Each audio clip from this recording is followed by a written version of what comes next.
Have you checked out the Somebody You Love Patreon yet? For just $3 a month, you can get every episode without ads and you get them a day early. For $6 a month, you get all of our bloopers and behind-the-scenes action. For $10 a month, you get monthly bonus episodes. And for $20 a month, you also get the bonus episodes as videos. You can cancel anytime, and when you sign up, you get access to everything that we've posted so far. We also have annual subscriptions where you save 10% and get 1 month free.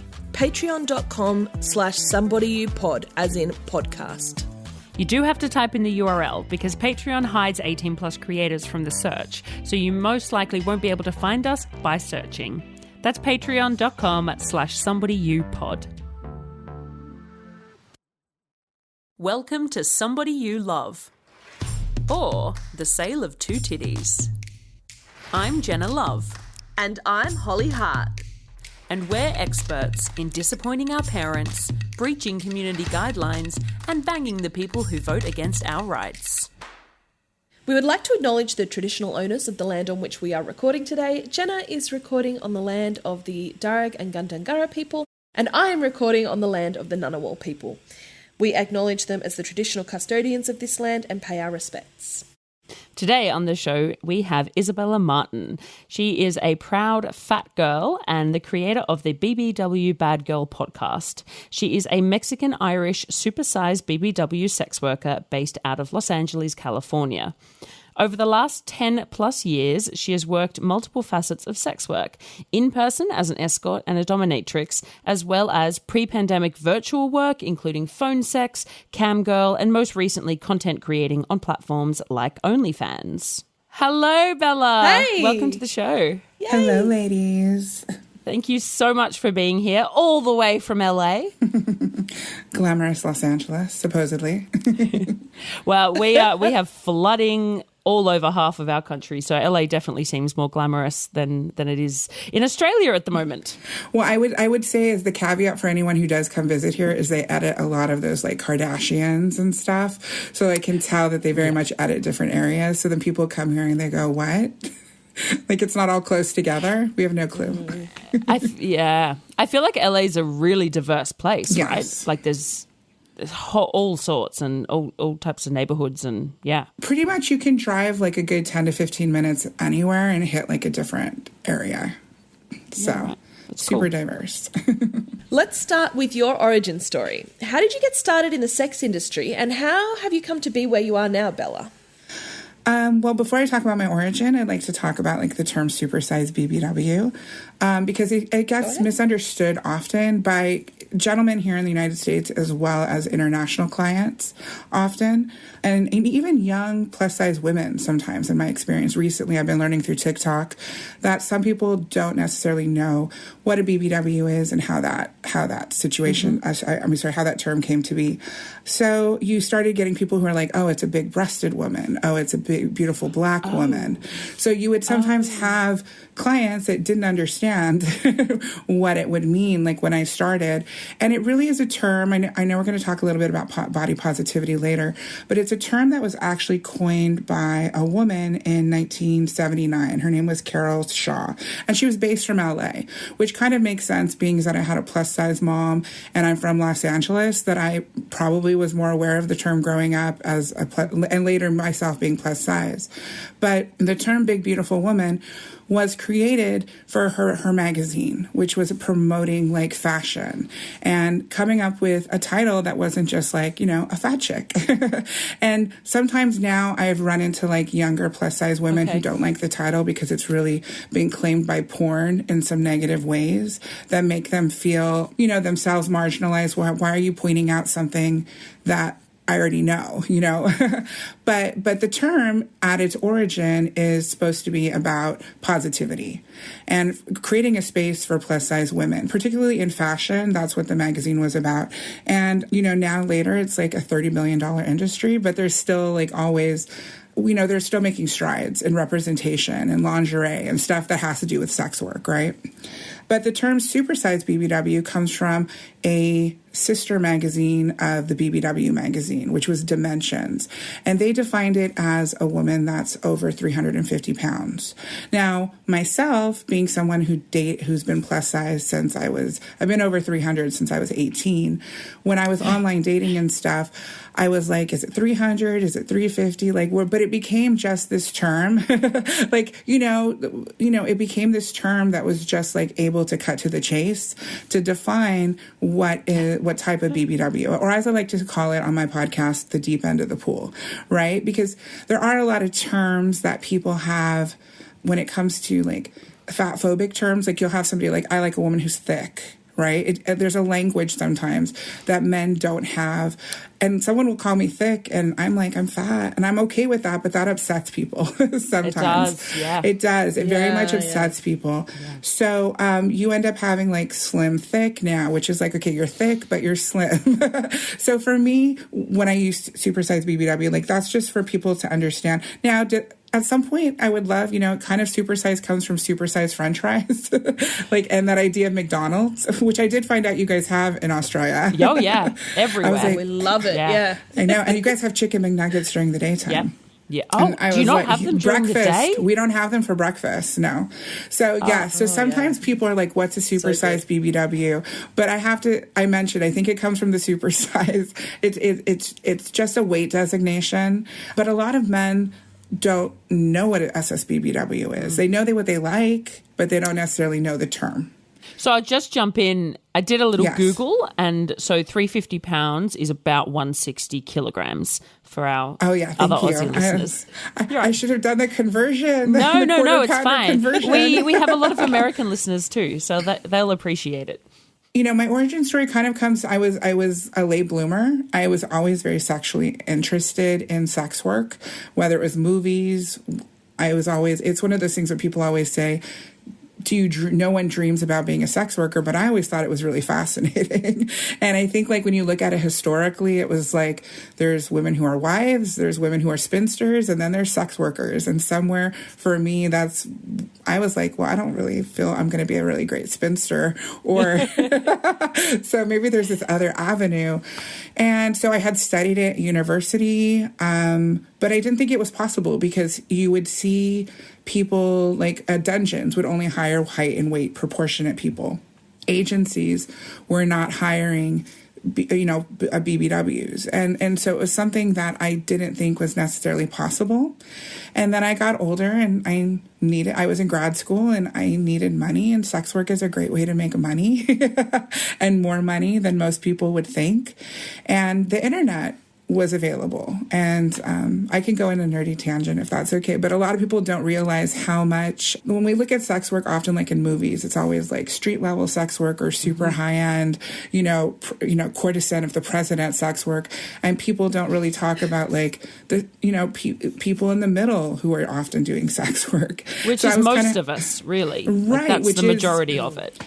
So something in Victorian England, which I used to study a lot of, people would just go out and make money. And the internet, somewhere like Craigslist, somewhere like Backpage, allowed me to go. Now, I will say that there was a place that supposedly was starting like a BBW agency that caught my eye, but I'm probably dodged a bullet there. It was probably something that wouldn't have worked out. But that made me curious, and I started looking online. And then we live in a world that says desirability is to be interested in a fat woman isn't typical. And that fat women should be ashamed and whatnot. And what I was finding was I was online dating and I had men filling up my mailbox to spend time with me on some sort of level. So what society was telling me through commercials and stuff wasn't what I was having in my inbox. And I figured if there are people out there in my inbox to date me, there has to be a market and a clientele. Yep. So that's how it started. Isn't that funny that something like online dating could be so validating? You think the online dating sphere is so full of frustration and strange people and a lot of disappointment. But for you, it actually was an opportunity to go, wow, there is a lot of interest in me, despite what media tells everyone. And so, that really opened up a whole world to you. Mm-hmm. And it was not only incredibly validating to see, like I said, you shouldn't exist, right? Like you shouldn't be this object of desire. But then like the dungeon, like I mentioned, they only wanted height, weight, proportionate. So I started with escorting, and then from there clients were asking for BDSM. And then from there you end up doing it for a while and I would seek out training and with some great dominas. And then I got the opportunity from a private dungeon, to have a dungeon space. So this was all something that kind of just organically happened through interacting, in sex work and kind of building around what my clients were asking for. That it kind of breaking those barriers because, people not necessarily like expecting you, but then knowing that clients are out there contacting you. Yeah. So you offer virtual and phone services as well as the in-person stuff, which involves, as you said, escorting as well as domination. So do you have a preference for one over the other, or is there an area that you really feel like is your jam? I like it all. So I started escorting, and then I was always interested in phone sex, but I don't know how it is, but here in the States, it's very secretive to get into phone sex. So I became aware of the platform Night Flirt. And then I was escorting. I became aware of Night Flirt. I literally had a friend that I was like, I think I'm going to do phone sex. And he was like, I think you talked about doing this in high school. And I was like, because I always have had businesses where I've talked a lot. And basically so I was escorting. I developed my phone business. And then I was developing, obviously, the dominatrix. But for me, having the different outlets, I think, has made me a happier sex worker because I think having more options, if you can, I think a lot of people have learned that now post-pandemic where you've seen so many in-person workers like, I'm going to go do virtual now. But for me, it's always been a balance. So if I'm burnt out on the phone, okay, guess what? I have a break because I've had in-person clientele. I'm niche. So as a niche sex worker, I think you always have to not have your eggs all in one basket, which again, people who aren't even niche learned that recently, unfortunately, through whether it's legislation or the pandemic or whatever. But if you diversify, so I think it's kept me happier. I think it's allowed me to have more longevity in the business as well, because I can really have, that luxury that sometimes in-person sex workers don't have if they're only relying on in-person sex work. So yeah. Yeah, I absolutely agree. I found the same thing. Yeah, variety is the spice of life. Right. I mean, exactly. It is. It does help you avoid burnout. No, it's a great way. And guess what? There have been times where I think it took me 10 years of doing phone sex where I had burnout and I went and did another job for 6 months. Yeah. I think it's a huge myth in sex work that you only have to do sex work. When I started, when my origin story, I forgot to mention, I was working a civilian job that I really super loved, but it just didn't pay me enough. Mm-hmm. And I was looking to supplement that. I still kept the job that I loved, and then I created another job that I loved. But I do think that sometimes I've only been 100% sex work the last 5 years of the over decade that I've worked. And I do think that there is this myth that you only have to do one thing. And if you're not doing that one thing and you're only successful, then you're not really successful. If you're not a full-time escort. Yeah. And I think the happiest sex workers in my experience are people who have created a balance, whether it's that they're focused on being a mom and then they do it, or they have another business and then they're doing it. And I think that also, like I said, leads to longevity in the business. So you don't get burnout, as Holly said. Yeah, I mean, I think that applies to anyone in any industry, really. It's that balance, isn't it? It's having multiple interests and having a rich life. Mm-hmm. And I think that sometimes is lost in the fantasy, right? Like sometimes when clients are focused on the fantasy, they think that that's all we do. Yeah. Yeah. And even the podcast has been great, right? Because it's a different energy and it gets you a different clientele. Yeah. Yeah. The world has a long way to go when it comes to fat phobia and body acceptance. Have you found the sex industry to be more or less problematic when it comes to the way that we view people's bodies? I think that the sex industry in my experience, because like I said, I consider myself as a supersized BBW, the deep end of the pool. So most of the time that people are contacting me, either one, they're fascinated and they're fans, or two, they're just haters. And so that's without outside of the industry, or trolls in some sort of way. Within the industry, what I can tell you is when I started, and it was kind of me, and there was one supersized BBW in the UK, and then there were porn stars. Wow. So so over the last decade plus, I've really seen, you have people who didn't believe it was a market now monetizing it, right? So you have a lot of supersized BBW. You can search it, right? You can go see BBW porn like crazy. But I will say that the gatekeepers for that over the last decade that I've been, they still pick certain types of bodies. And they privilege certain types of BBW-ness. So you'll notice that a lot of, not speaking ill because we love porn here, but you'll see that certain porn stars will be getting, they'll get their tummies done, right? Because that's a less typical desired area. So something like that. Or you'll see somebody who owns a magazine. There was a gentleman years back who had a magazine that I thought was showing BBWs in a great light that wasn't super stereotypical. That was Playboy style. But it was very well known in the industry that he only liked certain types of bodies to promote certain types of BBWs. So that would be someone without a belly.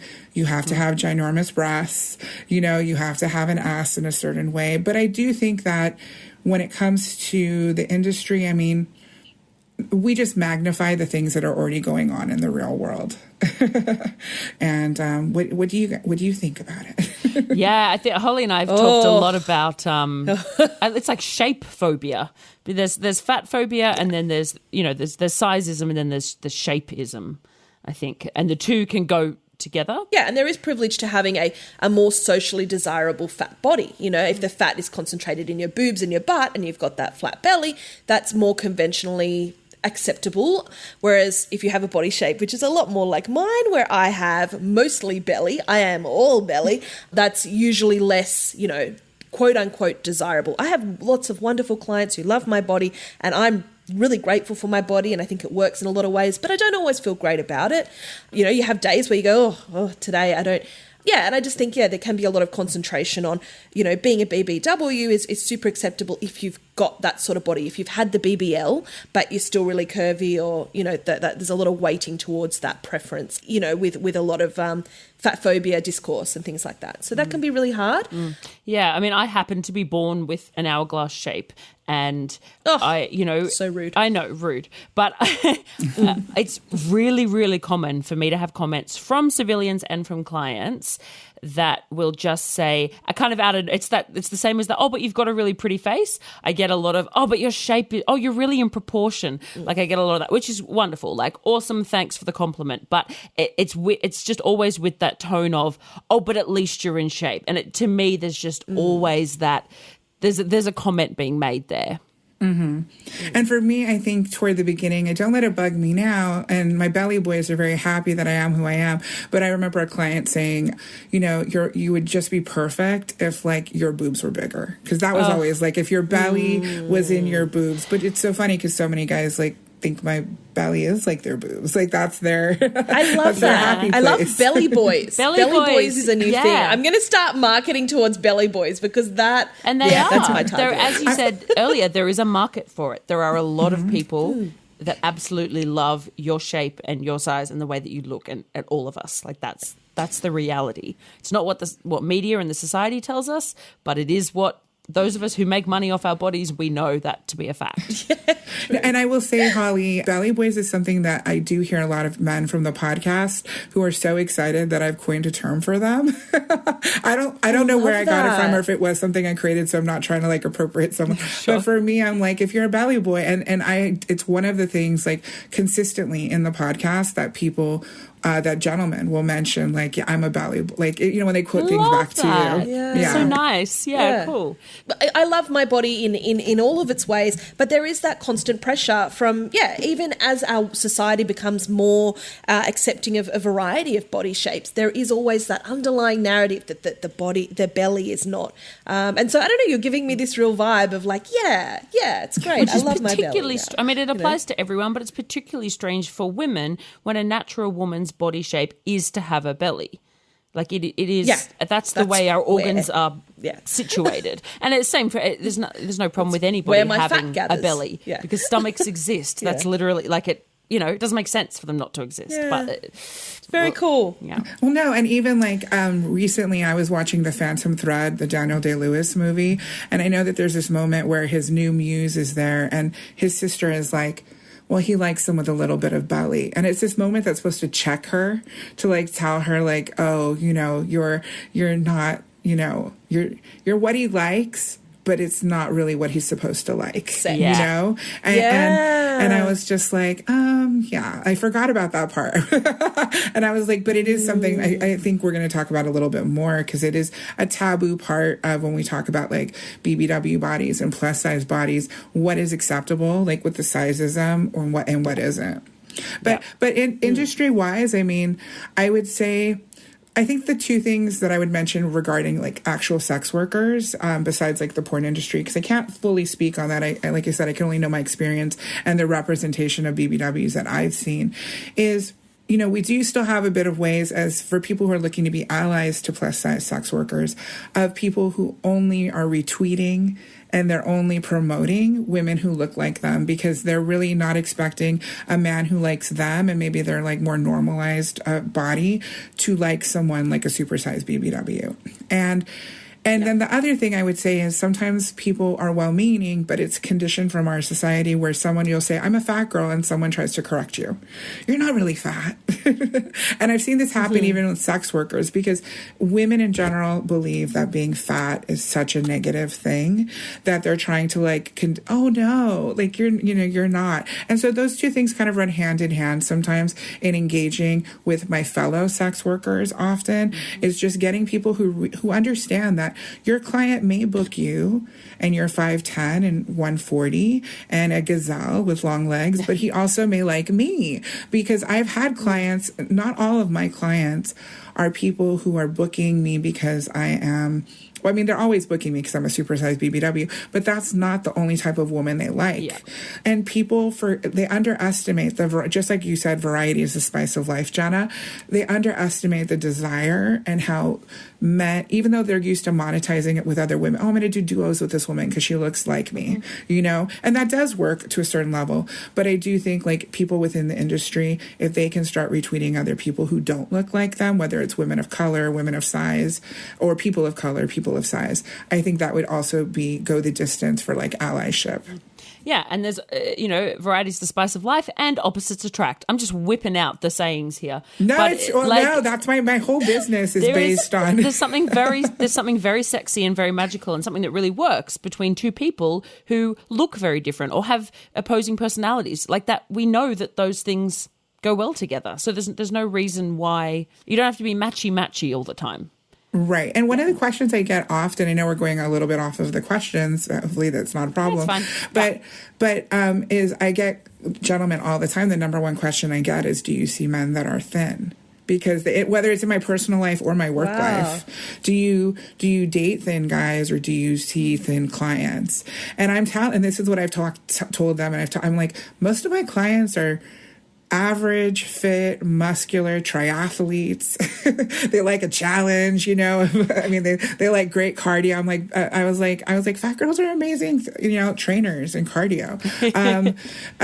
So this idea, I mean, big handsome males are awesome as well, but I mean, there is this idea of like you said, the opposite, where they're very attracted to the soft. I mean, if anyone had told me, I've always thought about doing a podcast if it was for women and plus size women called like Letters to a Fat Girl. If somebody had told me when I was in high school that like muscle gym dudes love big girls as much as they do, like I wouldn't have. You're like, Letters to a Fat Girl, please note this, because you're not told that in high school. You're told that you're undesirable often, and that you should take the first. I remember my mom was told by my grandmother, because my mom was plus size and she was later a supersize BBW, but she grew up and she was like a size 18, and my grandmother was like, you should just take the first guy who asks you. Oh, isn't that awful? Yeah, but that's the reality of some plus size women. That's why, like, you see someone like, or my mom, like I mentioned earlier, the BBW magazine being fashionable. You have something like that experience. I don't know if you've ever seen the movie Hairspray, but they have like a shopping experience called Hefty Hideaway. And my mom felt horribly. She was 20 years old, feeling horribly huge as a size 18. So, it takes a little bit of time and a little bit of understanding. Bella, why did you start your podcast, BBW Badgirl? It was 2019, and I think I was because we've had so many sites close and legislation closed down so many different avenues for advertising. And I think the tenor had just changed. I think that you start seeing more content creators. It seemed like no one was just an escort anymore. Everyone was an escort and a porn star, which is great for them to make more money. But being a porn star is a lot of hard work. And I think part of this business is knowing your lane and what you're good at, and or at least lasting in this business, as we said, because everybody thinks they can be a porn star, but they're really not, right?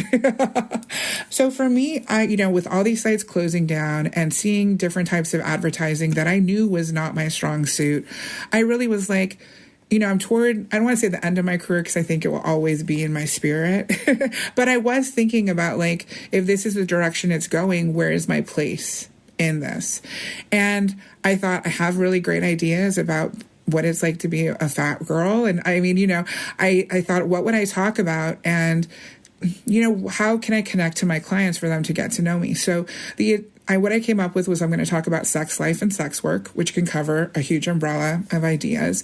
And if I can get men to get to know me, but also have them treat women better, sex workers better, women better, fat women particularly, and engage better with sex workers, then, because there were a lot of podcasts for mentoring women, but or mentoring sex workers. And I kind of feel that sometimes a lot of people say they're mentors. I mean, a lot of people say they're experts, we'll say.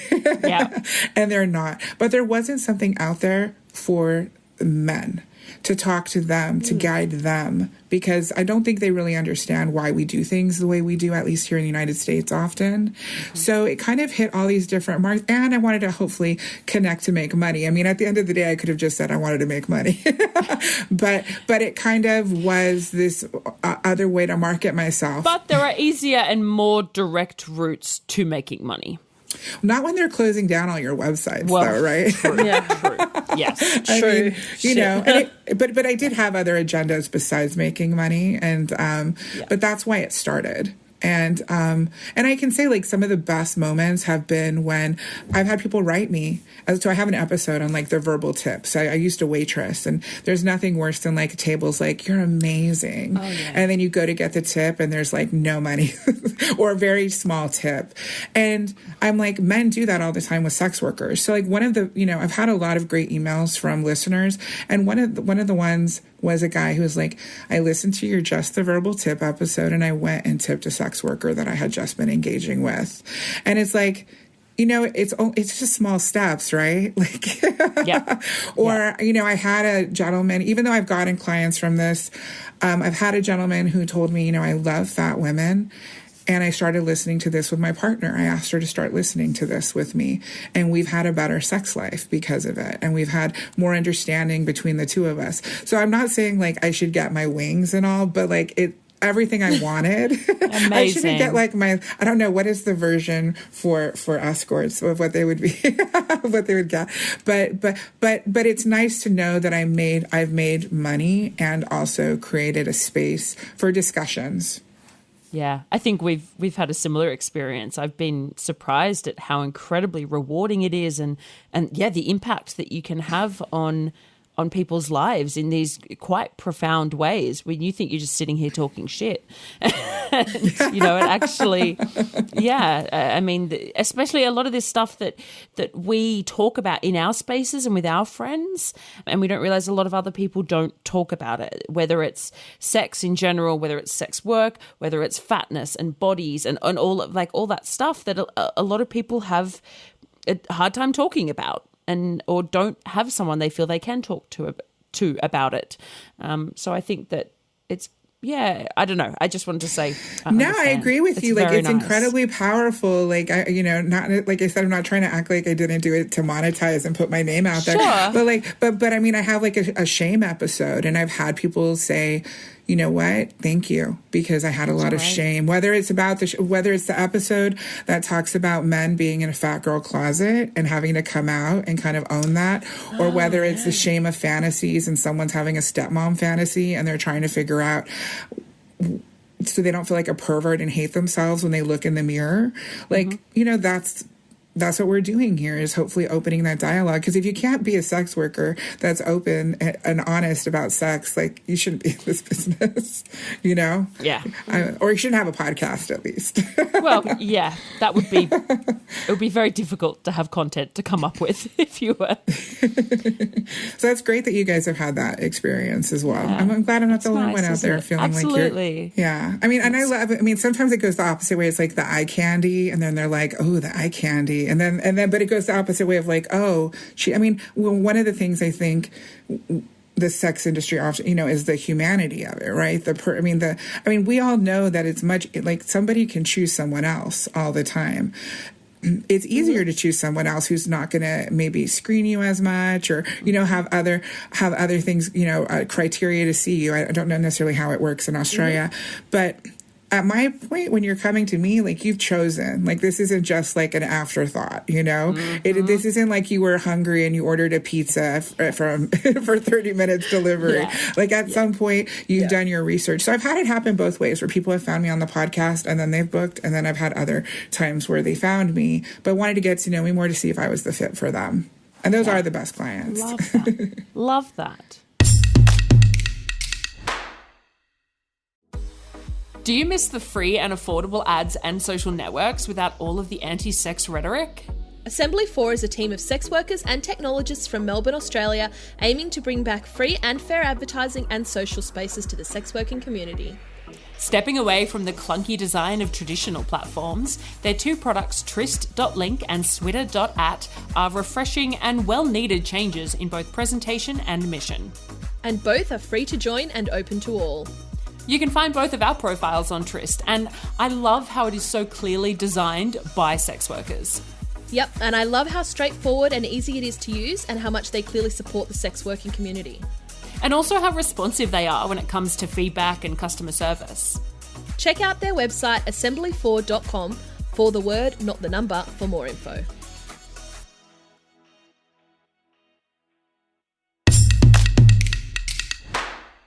So we have a few questions here which our wonderful patrons have submitted.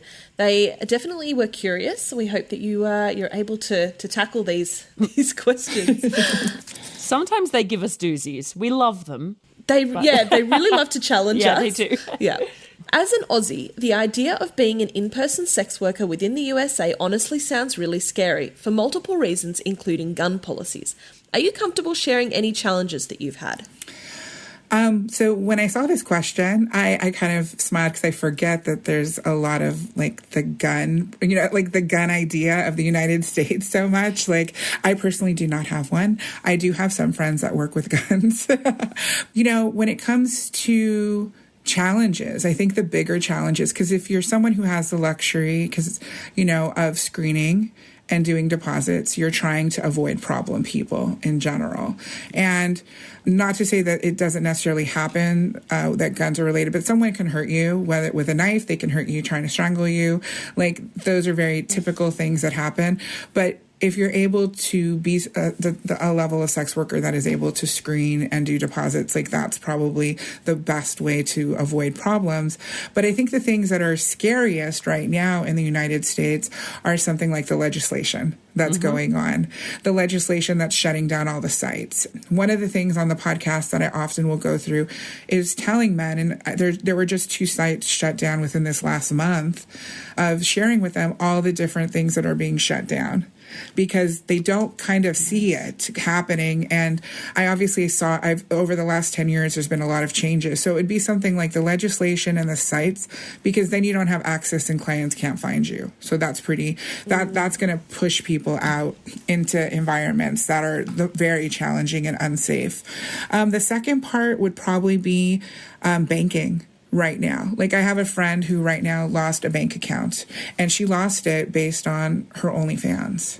This wasn't something that was being used for this was legal sex work, but the bank was like, this violates our issue. So when we have, so those are the things that I think that are real challenges going forward, of knowing that legal sex work, or I mean all types of sex work, but that people are being monitored in ways that then they can't maybe go and pay their rents or have banking access. Those are the ones that kind of scare me more for people around me and for the people in the community. That's really what's going on. I think Holly and I 100% agree. Obviously, we can't speak for everyone, but that's the sentiment that I hear shared by most sex workers. A lot of civilians will, when they first think of sex work, it's always this fear of the clients. But I would say that overwhelmingly, our real fears are legislation, law enforcement, and stigma and discrimination. I mean, they're the things that cause us harm. And if clients don't know, the clients, like the idea of that all of us are trafficked is a huge problem. The misunderstanding of trafficking, the idea that I'm trafficking myself, the idea that if I work with somebody, I'm trafficking them, the idea that like there is no consensual nature of sex work. Now, human trafficking exists on so many levels, particularly in the United States. It's such a buzzword for politicians to talk about human trafficking, and it's always related to sex work, but nobody's talking about the gardeners and nobody's talking about the farm workers and the domestic help. Like, no one's talking about all the different trafficking that's going on, because it's titillating, and the puritanical nature of like the United States makes it sound more like, everyone thinks that there's a lot of Americans that think like traffickers are coming for them. Yeah. Like, when that isn't the case. No. And it's much easier to tackle trafficking if it's a sex industry specific thing, because you go, okay, we shut down the industry. But once you start acknowledging that it is as bad, if not worse, in a whole range of other industries that our world can't continue to function without, if you acknowledge that the agriculture industry has a massive problem with trafficking, what's the answer? You can't say, okay, shut down, abolish agriculture. You can't do that, but you can do it. Well, you shouldn't, obviously, but you can, as a lawmaker, do that with the sex industry. So it's an easy answer, but as we know, it doesn't solve anything. It makes things worse, and it ruins people's livelihoods. And the reality is also those gentlemen are not going to be going without their sex workers. They're going to have like higher echelon, agencies and stuff that are catering to them. They'll just call it something else. Yeah, absolutely. Okay, next question. How do you feel about the body pos, aka the body positivity movement? Do we owe people body positivity, or is it okay to publicly express struggles with our own body image? I think the word owed, obviously, like I think what we owe people is respect and to not attack them. When it comes to body positivity, I mean, we talked a little bit about the BBW movement. The idea of the term BBW, acquainting that term, comes out of creating a space of positivity. I think that plus size, body positivity is happening in ways that people are sometimes not aware that are not plus size. So something like on Instagram, if I post a photo and you post a photo, my photo might be taken down because the algorithm is reading my flesh as more flesh. And so, there are things like that. So when people are like, oh, it's so body positive, but sometimes they're not realizing the problems that are still going on. So like you can have a big girl who's showing off her body and then it's being not legislated, but it's being affected and taken off a platform because of, it's not the type of positivity that people want to see, right? Yep. TikTok. I don't want to see the fat girl who's dancing. That's too sexual in some sort of way. I prefer to see people who are underage or look underage, which is, the amount of thin, particularly very thin workers who I see nude on Instagram all the time. And I'm all about it. Like, let's all be nude everywhere on the internet. That's fine with me. But the fact that I know a lot of plus size people whose pictures would be taken down if they showed that much breast or that much side boob or whatever. It's just, it's I get my pictures taken down when I'm wearing a one-piece bathing suit. And then, and the next day I see labia on a really slim person. And again, I'm like, fuck get your labes out. But what am I supposed to do? And without calling anyone out, it's always amazing also when like people are like, these people are models and they're not sex workers when, and so our advertising is taken down in some sort of way. I still have like Instagram loves to come after like my stuff or my photos from like 4 years ago. They'll do some sort of tweaking in the algorithm and it's like, oh, this fatness is not allowed today. But when it comes to body positivity, like I would like everyone to love the skin that they're in. But I do think that sometimes, there are different types of privilege that people are maybe not necessarily aware of when they're focused on their bodies and they're not realizing. Like, I personally, I love what Rihanna's done for like lingerie, right? But most lingerie companies don't go past a size 22. 24, like having access to certain things like that.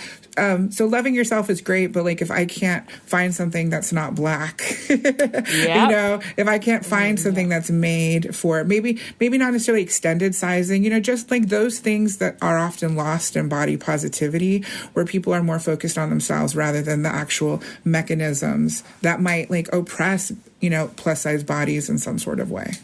As a client or a civilian lover, what can I do to make my SS BBW feel seen and feel comfortable? I do talk about this on the podcast often, like tips for like dating a plus size woman or a supersize BBW. So it can be something. So just listen to the podcast. Yeah. Well, I don't want to do that. That's the short answer. That's not what you guys had. You didn't invite me for that, but I can talk about. That is part of it. We want to. We've got to all build each other up, and that's it.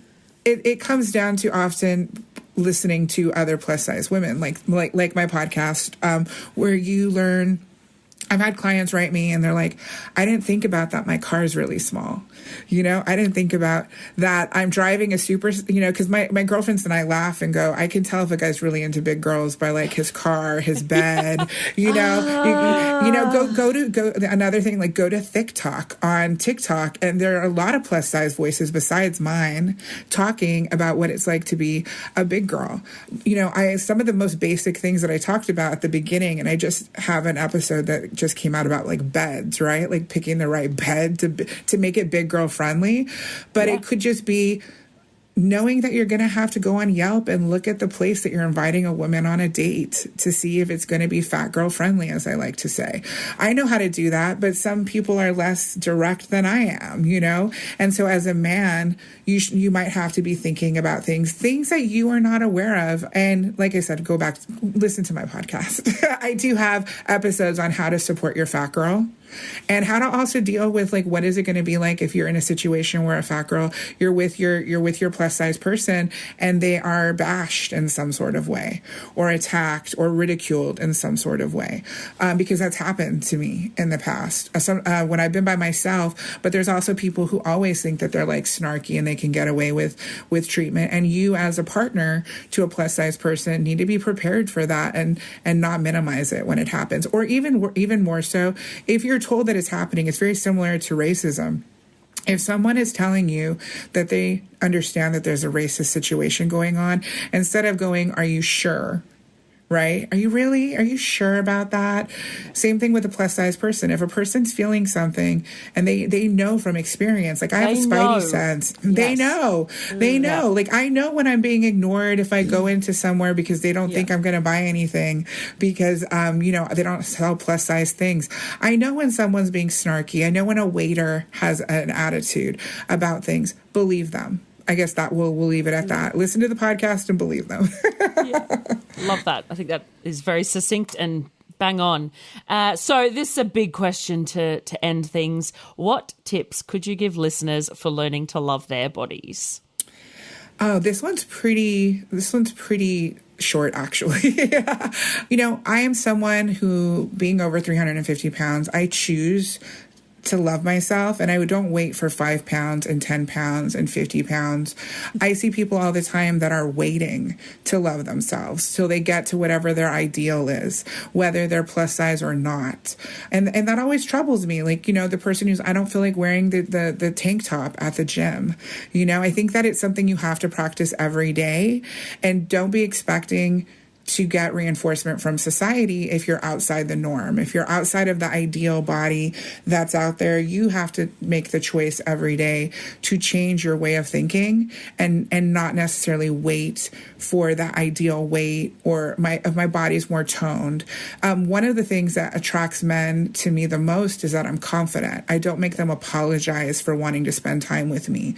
I think that now, if more women or more people, whether it's a big, handsome male or whether it's a plus size woman, or even I've had quite a few friends lately who have lost weight because of medical issues or, it wasn't how they wanted to. And now they find themselves in a body that, they always wanted to be thinner.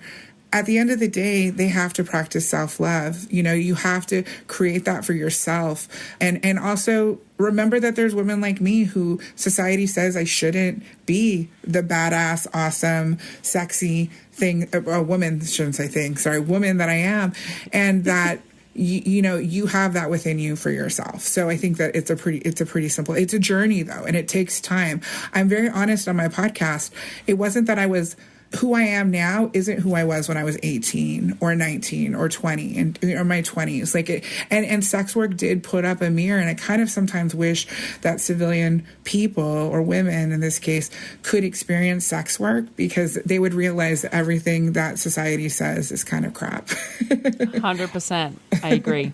I always say, it is not for everyone, but if everybody could have the experience of it or take out of it some of the great things that we've all learned, I think, God, we'd all be so much happier.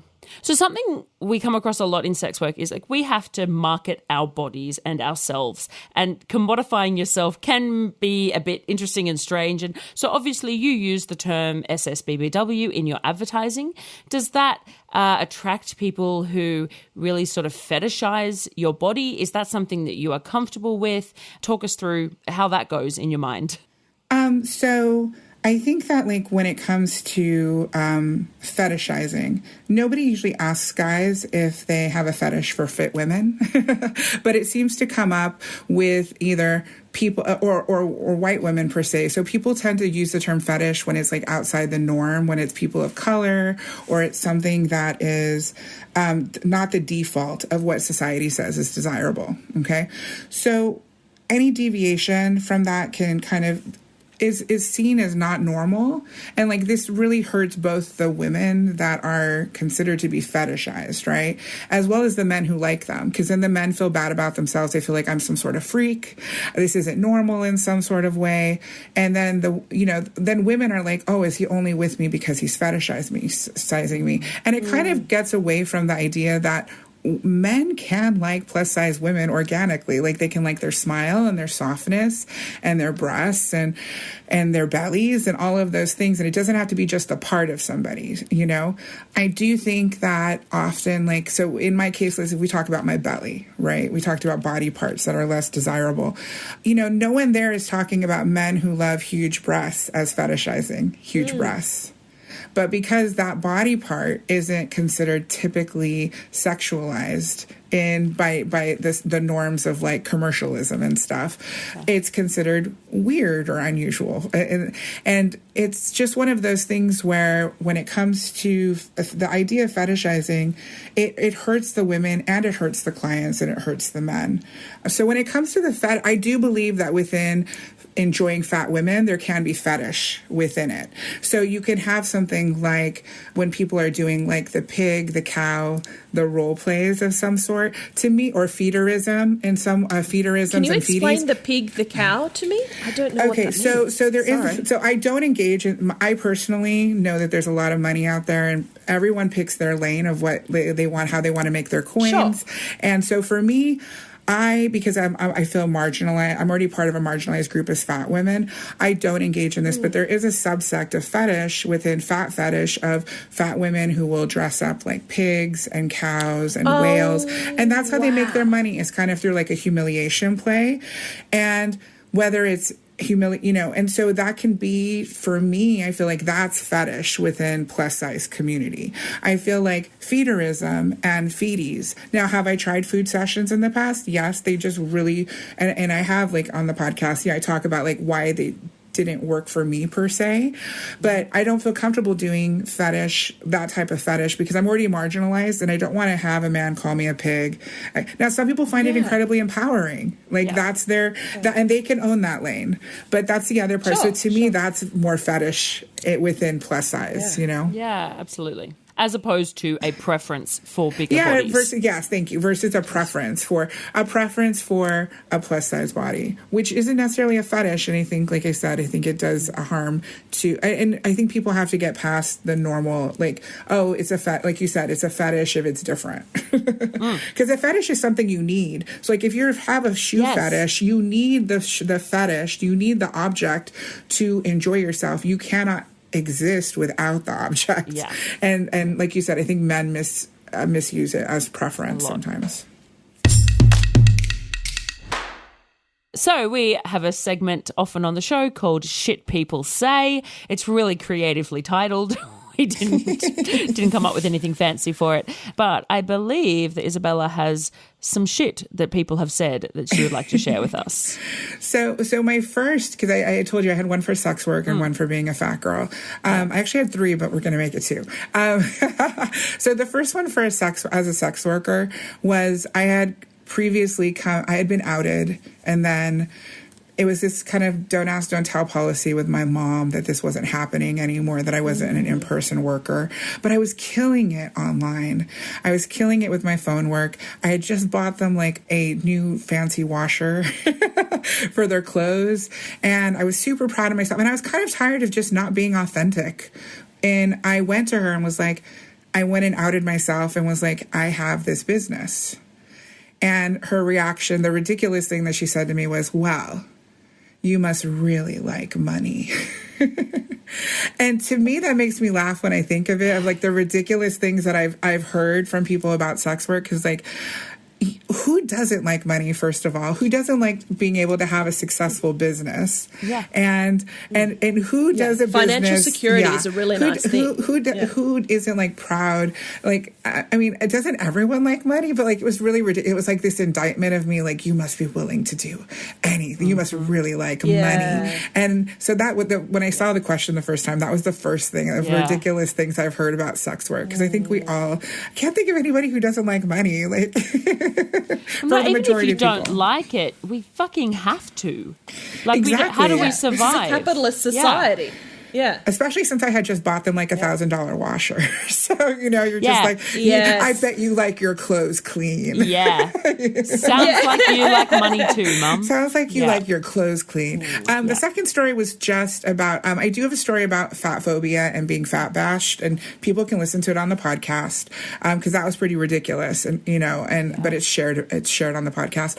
But the second story is just recently, actually. I don't know if you guys had Clubhouse where you're at, but there was, during the pandemic, there was this this app that came out called Clubhouse. It was invite only. Originally, it was like Hollywood people. Then they opened it up, and it was these rooms where people could talk, kind of like old Yahoo chat. It was chat rooms about different topics. Yeah. And so there were a lot of sex workers on there networking, which was really cool. But then you'd have rooms. So there was this one room that was short men versus overweight women. And when you went into the room, it was a bunch of men. So I can tell you're smiling already. You're like, yes.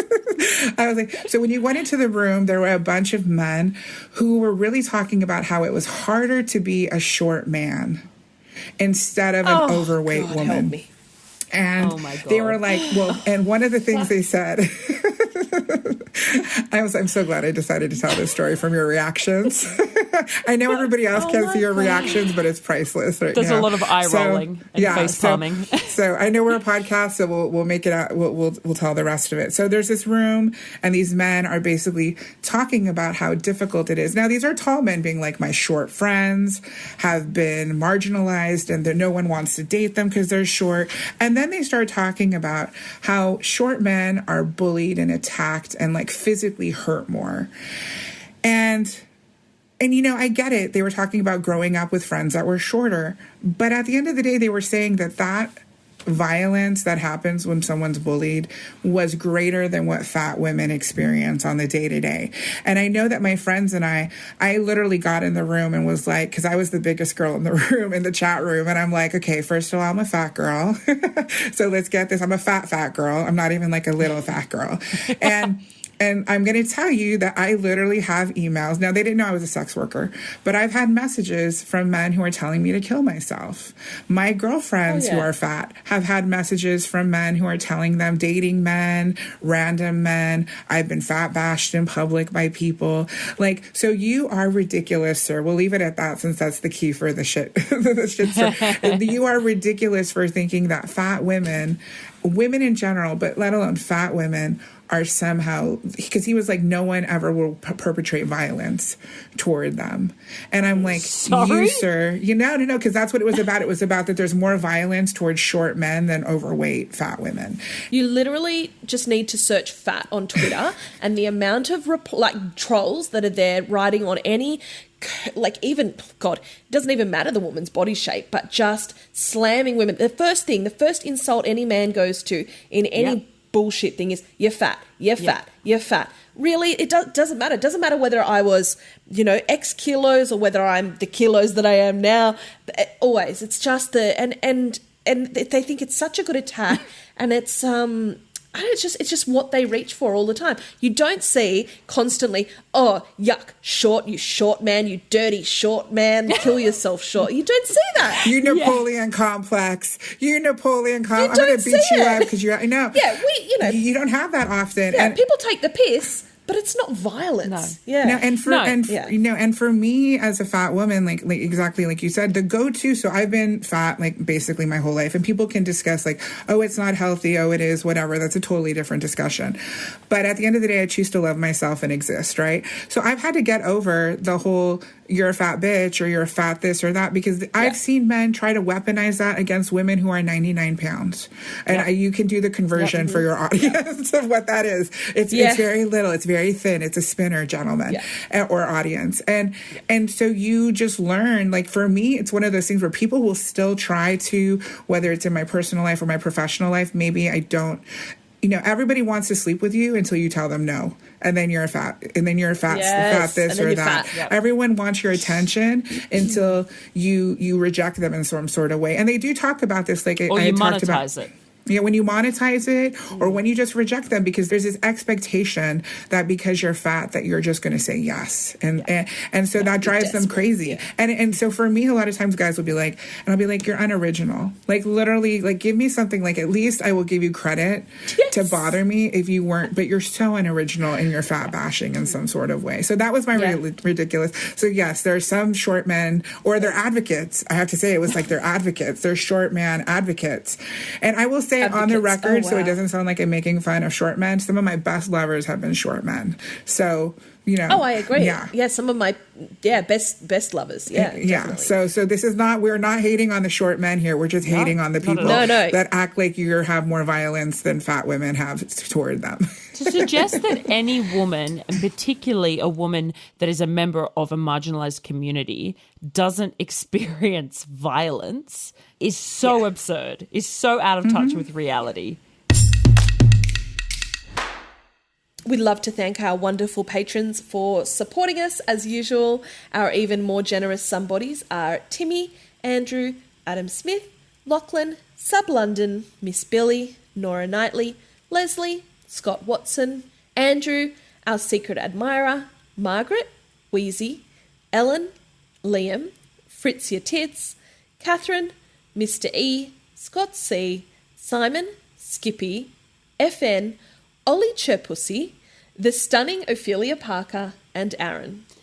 And our wonderful, extremely generous somebodies are Aaron, Andrew, Pete, Amanda Valentina, Sienna Saint, Brino, Adam Moore, Nick, Wombat, and B and J. So that's all for today. Thank you so much for tuning in. All of Isabella's details and links and stuff will be in the show notes. Please look out for us on Twitter, Instagram, Facebook, and Patreon. Our name everywhere is Somebody You Pod, as in podcast. Our Patreon starts at just $3 a month, and you can get all of our episodes ad-free and a day early, plus bonus episodes, behind-the-scenes action, bloopers, and more. Thank you for taking the time to listen to the voices of sex workers. And remember, somebody you love might just be a sex worker.